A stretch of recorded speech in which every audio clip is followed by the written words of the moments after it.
All right, so the difference between artificial intelligence and machine learning, if I take a step back, computer science is the study of computers, and there are different areas within computer science, theoretical machine learning, systems, computer architecture, and artificial intelligence. And artificial intelligence primarily focuses on the question of how do you get computers to behave in an intelligent manner.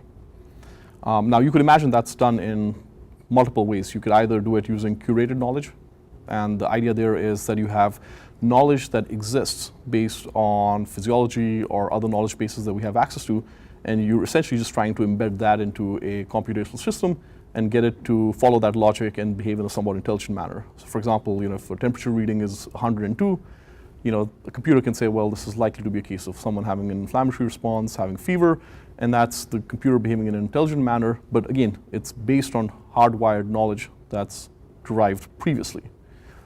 Machine learning, which is sort of the other form of artificial intelligence, focuses on this question of how do you take data itself and learn from it, come up with new knowledge that's derived from these data directly, and then use that to get systems to behave in an intelligent manner. So it goes beyond just the basic notion of AI as getting things to behave in a smart manner, and actually adds to that another dimension where that knowledge itself is derived from the data. The sorts of problems that machine learning can help with, and I think there's a full spectrum of that. It's sort of really hard to just narrow it down, because I truly think that machine learning has a role to play across the entire spectrum, from understanding diseases by coming up with new biomarkers and new understanding of how different parameters sort of correlate with disease and disease onset. So all the way from understanding diseases to predicting diseases to treating diseases to preventing diseases, I think along that entire spectrum there is a role for machine learning. So that's kind of one way of looking at it. The other way of looking at it is the settings in which machine learning can help. And I think even there's a full sort of across multiple scales, an opportunity for machine learning to be really important. So all the way from at the bedside, where the focus is on making better decisions for the care of an individual patient, to the level of individual facilities and hospitals, where the question is understanding areas of overperformance and underperformance for these facilities, to all the way at looking at systems, where you're now trying to manage care for a population, not just one individual or one hospital, and trying to deliver care across a complex network of providers dealing with complex populations for complex diseases. So I think it really has a role pretty broadly. So there are lots of different classes of machine learning. I think if I was to spend time talking through all of them, we'd be here for a long period. So let me just focus on maybe some of the big ones. So at a high level, there is supervised learning. And the goal of supervised machine learning is you have data about a problem, and you have information about certain outcomes. And you're essentially trying to predict or classify or diagnose the outcome from the data that you have access to. So in other words, you're trying to create knowledge or learn knowledge that's of the form of what is the relationship between the data that you have and a known outcome. And that's why it's called supervised, because essentially you're learning with the knowledge of what the outcome is.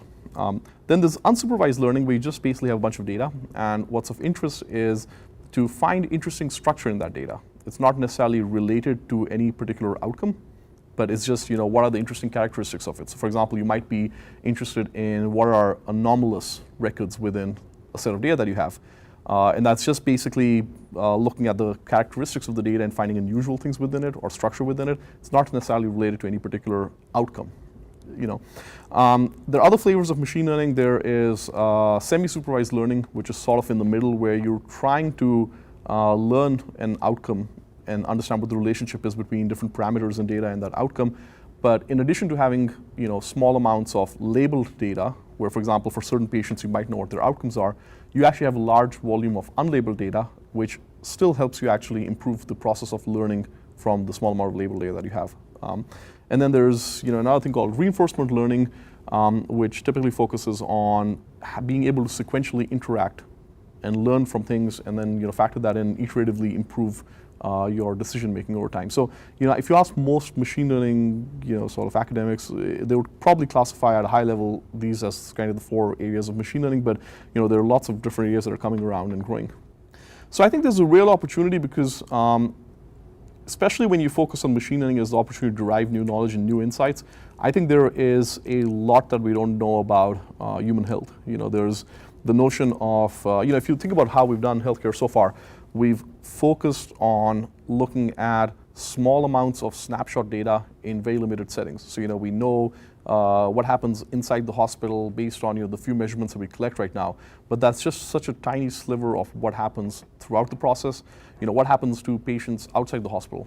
Who knows, right? What happens to patients even when you're collecting data inside the hospital but continuously, right? What happens when you try to integrate multiple parameters that are collected over a period of time, which humans aren't very good at eyeballing and reasoning about? So I think there's a really exciting opportunity for us to fill in the gaps, and I think factor in what happens across every second of the patient's entire progression over days and weeks, and really factor that in, combine the different modalities, bring to bear the clinical data that we have with data collected in ecological settings, combined with omics, combined with medication data, sort of data in ambulatory settings, and essentially just really have a consolidated and continuous pictures of how human health is evolving, and then relate that across thousands of patients to find new insights.